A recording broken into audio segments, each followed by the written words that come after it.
Another game video. See how this goes.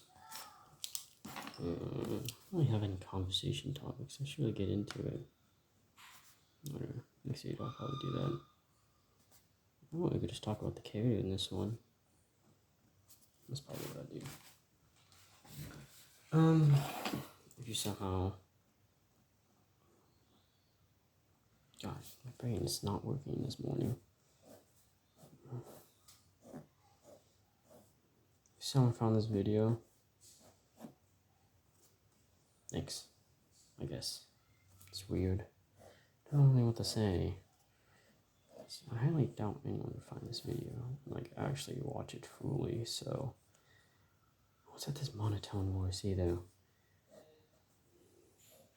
Now they're just watching someone going through an existential crisis. Who knows? Okay, I'll just pretend I'm doing an art tutorial, shall we? So what I've learned is, with pen strokes, you have to care, like you have to think decisively, right? That's what my father says. Think decisively when doing ink. You want it to be decisive, have purpose and whatnot. But when I fucking messed up. That's fine. Just gotta do another stroke to alleviate it. But while doing such line strokes and whatnot, you need to not care about it, and you need to be as shameless as possible. I covered this on the other video, but I highly doubt anyone watched it that far, so I'll just say it now.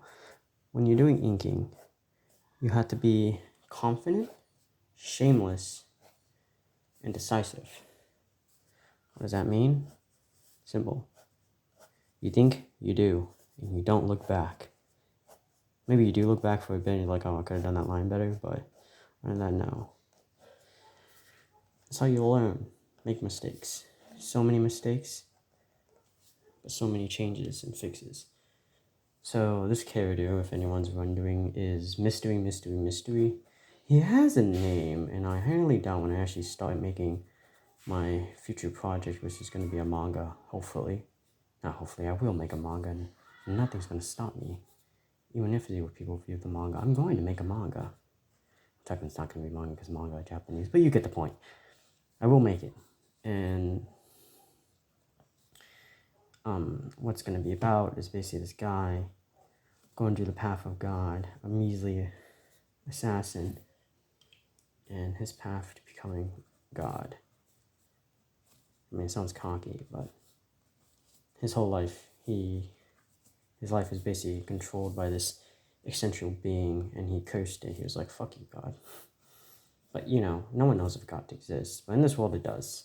So, do anyone knows? No. But he just has this feeling. And it's true, because that God is kind of a sadistic one that only cares about entertainment. Because God was a fully conscious being that acted kind of humanish, he would be bored to death. So he would cause so much mayhem it wouldn't even be funny. And that's what he does. Because of that, he wanted someone to challenge him, and he just randomly picked Kenshi. And Kenshi's been in this loop where he gets to the power to at least see God and contest him, but get wrecked. And only when he holds Excalibur, or the blade that kills gods, and coincidentally finds it, then he has the chance to defeat him. And then that goes to the thing, has your choice really been a choice? Has it ever been a choice? Are you really just aligned with fate? And then later on, it goes to that philosophical reason, well, any choice you make is your own. Even if some other factors influence it, the way you chose the choice is yours. And right now I'm half thinking, half not, because I'm focusing on this pen action. But yeah, they get into you get into it because you're like, is it really his choice? Because the whole time God is putting him on the path to fight him. So it's just his fate to fight him. His fate to either lose, win, or whatnot. It doesn't matter. And that's what you kind of debate later on. But then he's like, no. He does one thing, and he does a little flinch, right? And then God is like, why'd you do that? He's like, why don't you know why I did that? Shows that he's not an omniscient being. And because of that, that's his choice. Like, the little things in life, you control yourself, so you control the big things as well. It's the way you react to it and whatnot. And free choice is 100% a thing, I believe. And that's like the biggest superpower. So that's going to be like the theme of the story. What else?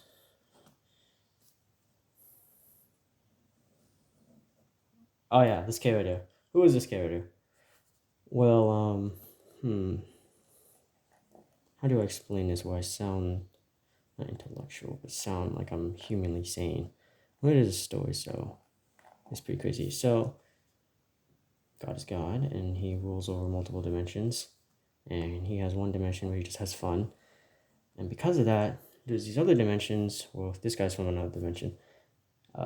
It's a race of like Murloc type people, type beat, that found out a way to harness universes, compress them into a point where it could be used as an energy source. Huge energy source. And from this, he started exploring other worlds, his whole civilization really.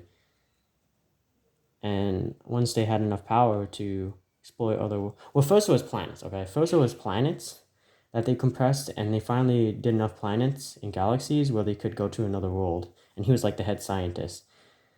And then he saw Metal Ninja's world, and the last thing he saw was Metal Ninja, and he was like, "Who the hell is this? How do you have so much power level and whatnot?" It's like, I want that power. I want to harness it and whatnot. So he's like, I'll go to this dimension and consume that person.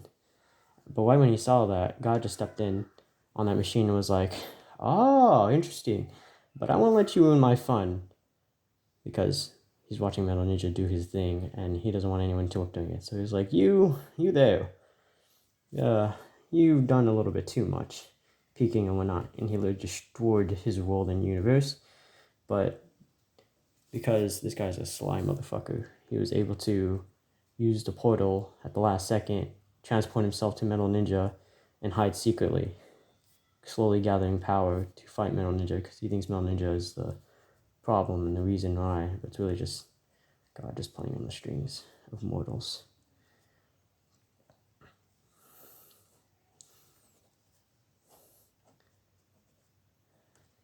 So yeah.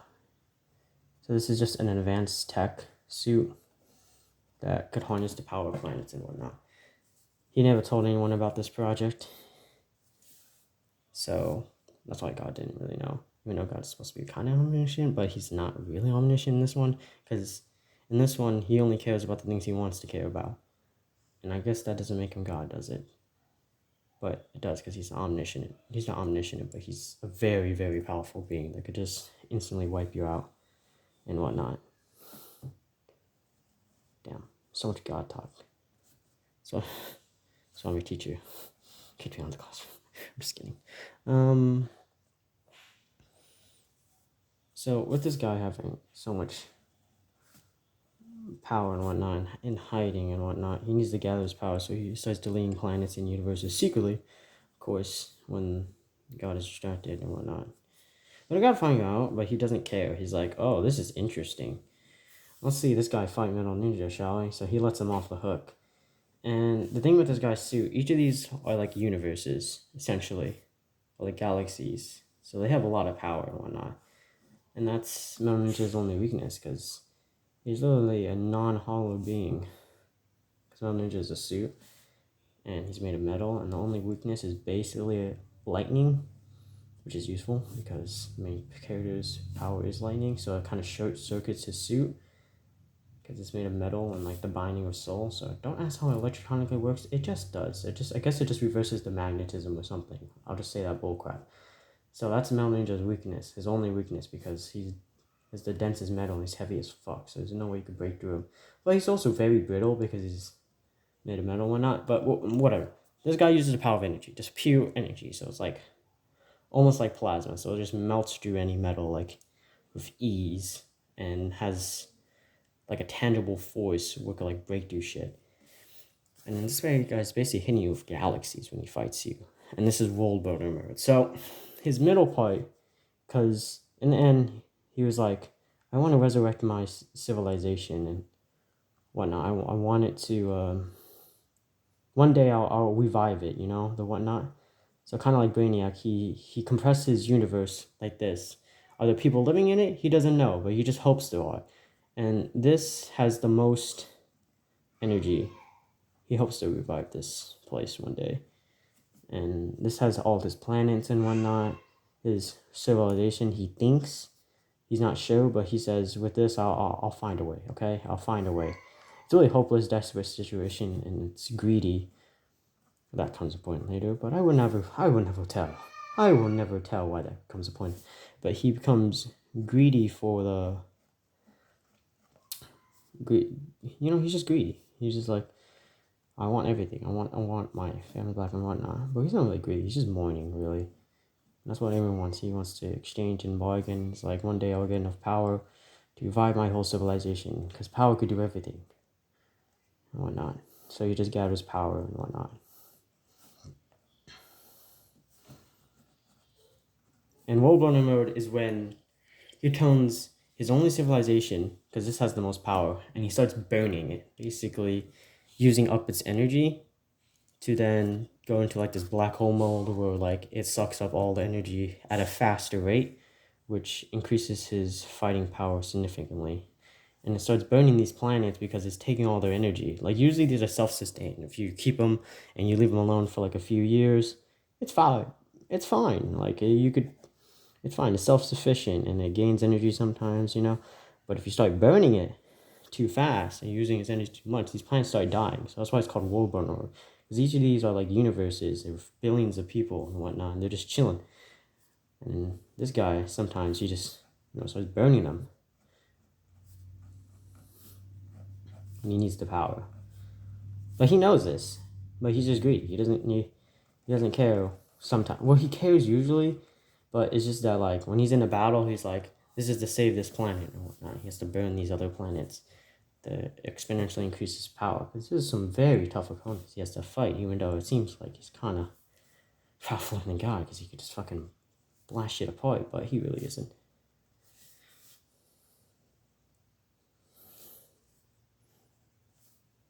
I'm gonna do some really cool shading on Hue. This is so the frontal part has like all the galaxy stuff and hardware, but behind it's like just black, I think. Sorry, I'm kind of messing this up because I'm zoning out. If I had non-copyright music, I would play it out loud, but I feel like it would go over my voice just a bit.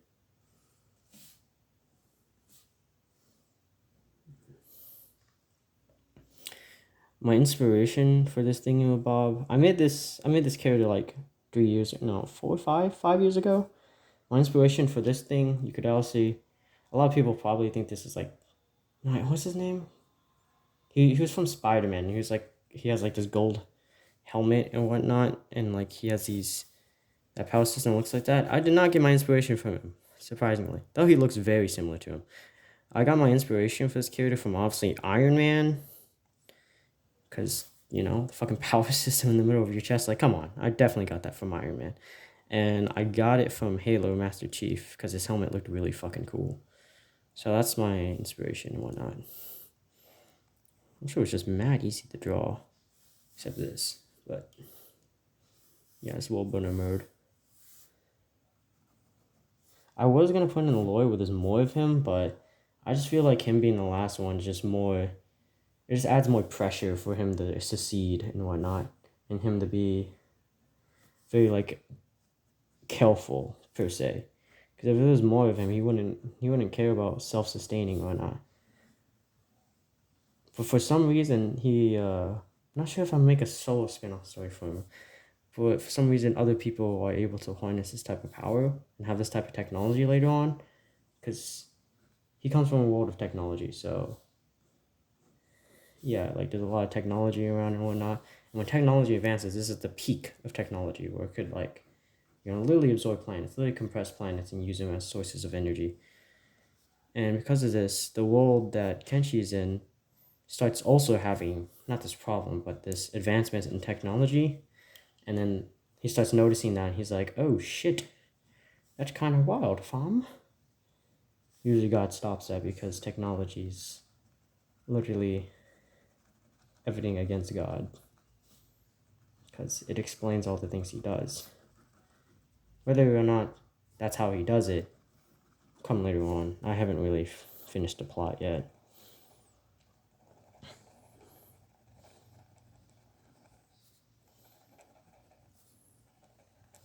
This isn't actually supposed to be this black border.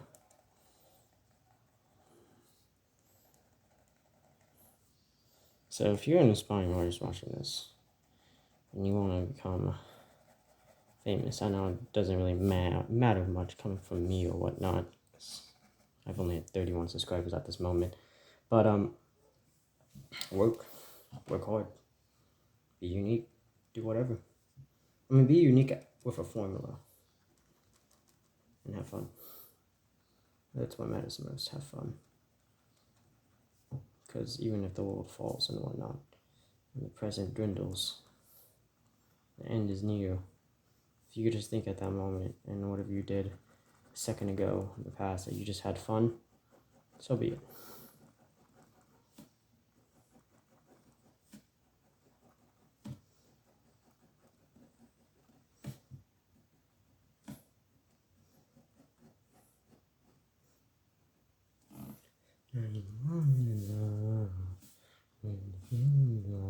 Oh, that's fucking cringe, I'm singing. If you're wondering what that song was, it's Fro, I Fall in Love, New Kind of Love or something like that. Fro is fucking good. It's a very old artist. It's a very, very good artist. It's good at drums and bass.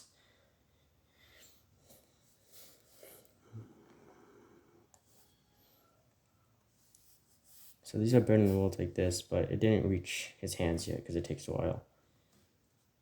He only uses this if he's like literally about to die, though. And he doesn't really have much challenges, so I probably won't do a side story on him because his story is basically kind of a side character. He's not really a main character that much.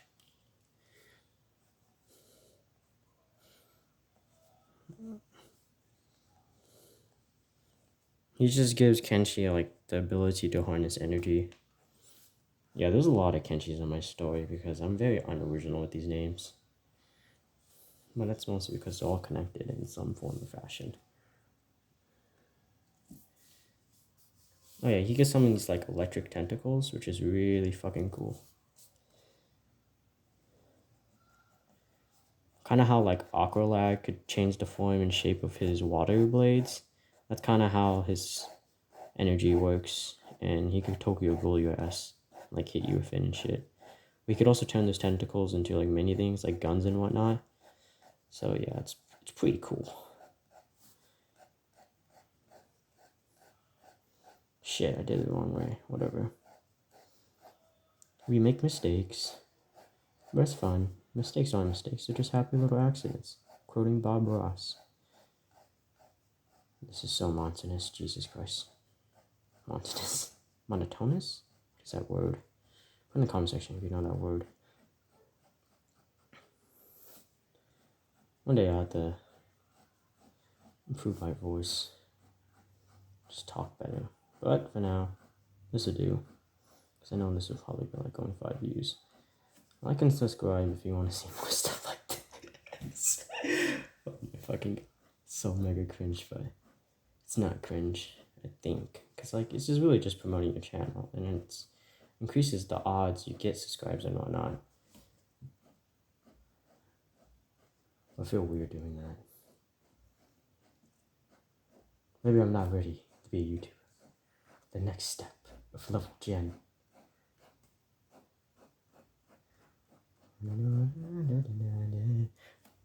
Fuck, that's like a Japanese. Whatever.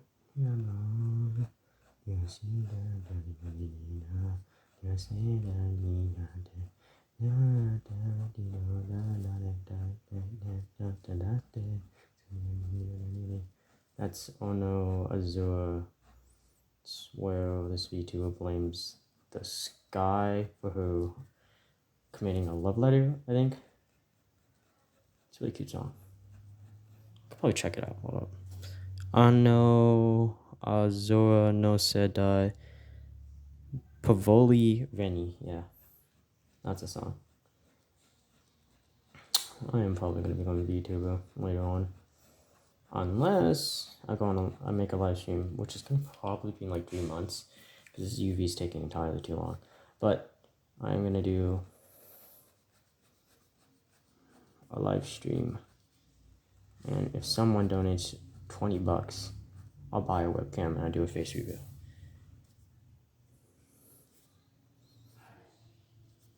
I will uphold that promise.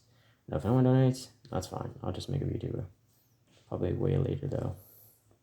God, why do you do it with that voice? It's so weird. Shit, should I have done that? Probably not. Okay. Oh, little inking tutorial. To make your art stand out, or not really stand out, but pop, you have to thicken the lines. I can't get over this. Not because people keep on making this mistake, because I made this mistake. That's why I want you guys not to make the same mistake. Having line variation is so important because the thickness of lines really just draw the eyes and cause separation due to individual pieces, which make it look very good. I'm making a video, you loud son of a bitch. What? Go silent, boy, then. Yeah. Well, afterward. That's my brother.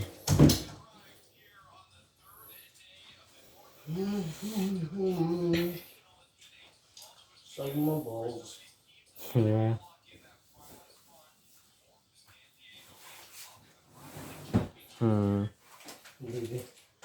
Thinking how I can improve this. If I had an ink, actual like ink thingy, like I think like an ink pen that could actually like do more coverage, then I would be able to like actually color this fully black and then keep this white, which would cause a lot of variation and look really cool. That's why I should really invest in black markers or ink. But I'd rather just do ink, not black markers, because one, ink feels better, feels oddly, and also doesn't smell, but it just feels better. And another thing about ink, it doesn't leak as badly as marker, because on this paper it leaks like a mofo. And even I saw videos of like people like doing marker paper, and that stuff still leaks. Like a lot of them still leak. And the guy that got the most expensive one, and it's still like you could kind of see the essence of it. I'm like, broski, you spent $100 to have an anti-link paper, and it doesn't work like flawlessly. Nah, I ain't gonna risk it. I'm not gonna go with markers. But I will maybe later, because I should get good at color.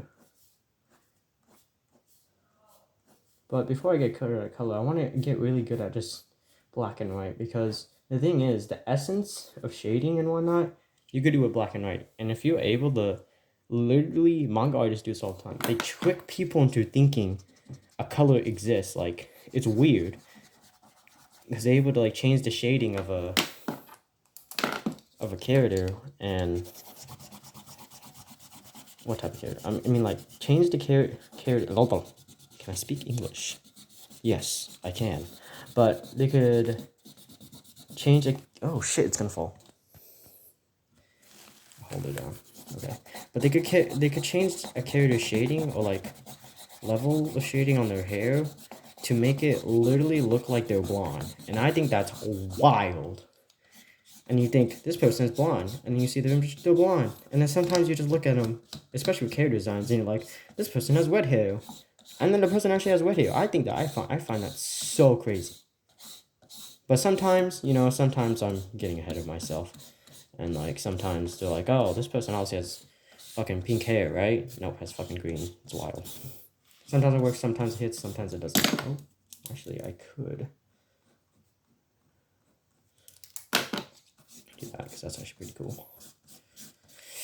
I should have done more square patterns, but just inking just makes it look a whole another level of professional.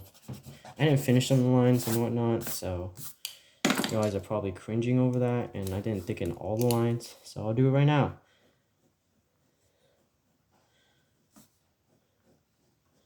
So an actual pen, if you actually have a bougie pen, this feels bougie though, but it's not an actual drawing pen. But if you do, you don't have to overlay to make thick lines, you just do a different angle. But I don't have that. Therefore, you do this slowly and methodically. Can't wait for this to be a short where people just watch it for like 10 seconds. Oh my god, this is literally like the Instagram reel. It's like, I can't wait for people to watch this and, oh nice, I finished this piece after 10 hours of work. I can't wait for people to watch this for like 20 seconds and move on. That's how the world works. Ugh, I messed up, but whatever. Whatever. As I said, happy mistakes. Just keep on going. Remember not to be impatient and focus up. Okay, I'm straying too much of the lines. That's what I'm noticing.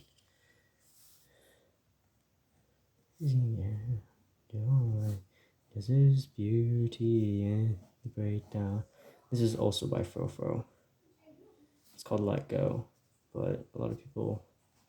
This person named Zonix or something, and he like takes Frofro songs. I'm not saying it's bad. I just wish you gave credit and said it was from Frofro, but he remixes the songs and like speds them up and whatnot, and he calls them like different names like soup or noodles. So I recommend his stuff because he speeds it up just perfectly fine for the zoomers out here. Cringe. Oh fuck. God damn it. I'm messing up. It's because I'm trying to entertain you guys? I don't know. I think this format's way better for live streaming. But I don't want to eat everyone's Wi-Fi. Also, I don't think my phone would be applicable to take Wi-Fi because phones are slower at taking Wi-Fi than computers.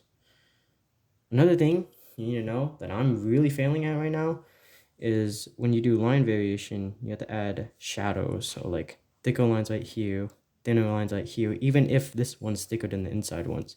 If that made any sense, like and subscribe.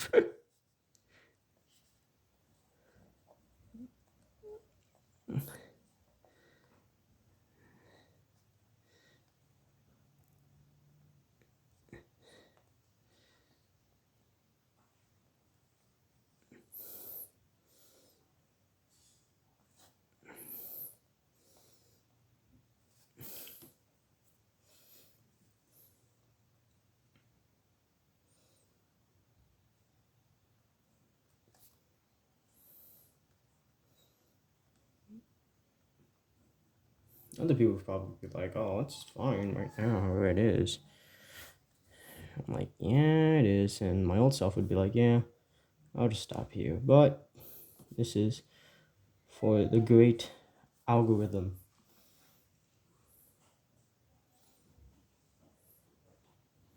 The great YouTube algorithm gods. Sorry for not putting music on my other video short of me inking. I just kind of forgot.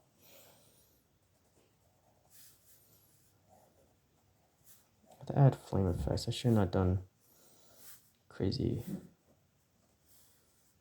actual full lines. Yeah, this is better because there needs to be an opening. It's supposed to show this is burning off. I don't think I really executed that well. I'll just put crazy random lines right here because I'm wacky like that. And we've given up everything.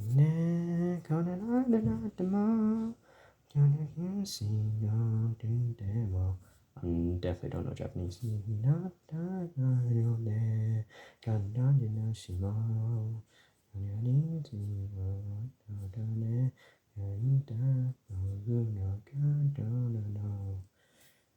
that's a zipper. I'm just gonna go fully. You would think, why doesn't Advanced Civilization have zippers? Because you just do, okay? Yeah, it's good.